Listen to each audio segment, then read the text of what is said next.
Hi everybody. So this is a look at the new profile sweep assembly preset. For those of you who are familiar with the P-Fusion kit, which came out back around MODO 901, I think, there was a version of this there. It's pretty much the same thing. It's been updated to work with the new MeshFusion workflow that was introduced in the 10 series. And the nice thing about those changes is that it really made it less Fusion specific. It can be used just as a nice way of creating procedural profile sweeps, whether you're using it in conjunction with MeshFusion or not. So let's look at it in a MeshFusion context. I'm going to take this so-called box tab mesh and turn it into a Fusion item using the new Fusion button here.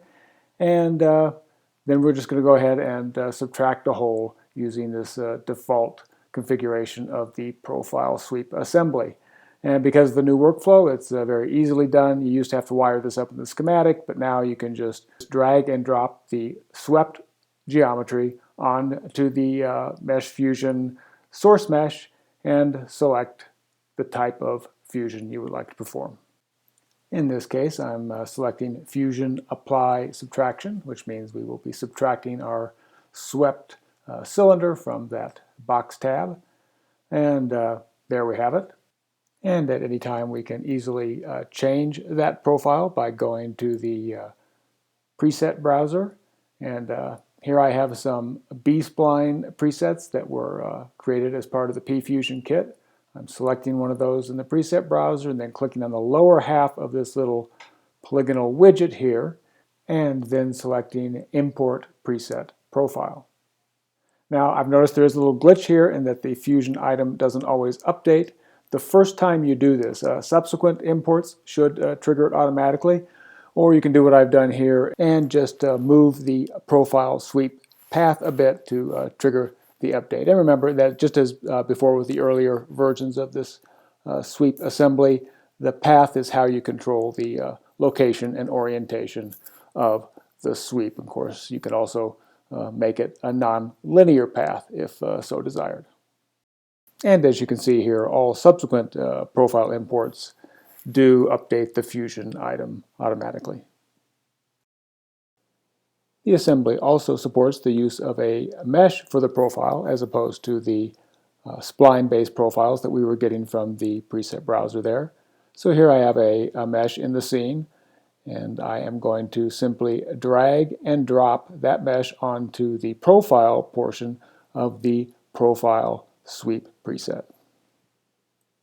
One of the nice things about using a polygon for your profile, in a case like this where the mesh consists of a nice set of quad polygons, it makes a very suitable cap for the sweep. And while it is not necessary to cap these sweeps when using them on a Fusion item in the way you see here where they drill all the way through, when you do have the ability to turn on that capping option of the procedural sweep, it provides some additional options that naturally come with having a closed mesh.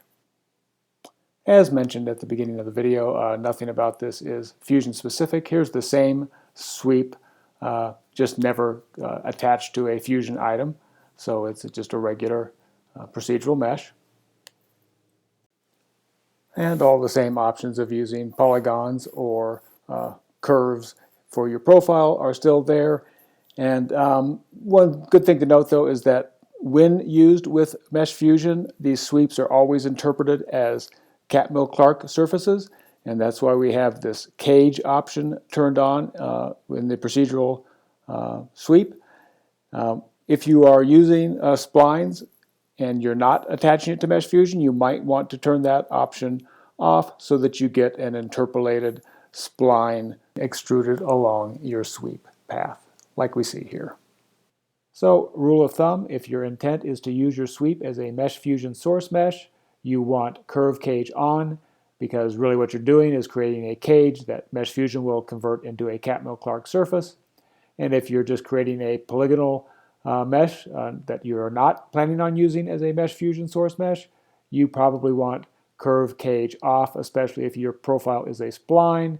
That way the sweep mesh op will interpolate the curves of your spline into a polygonal mesh.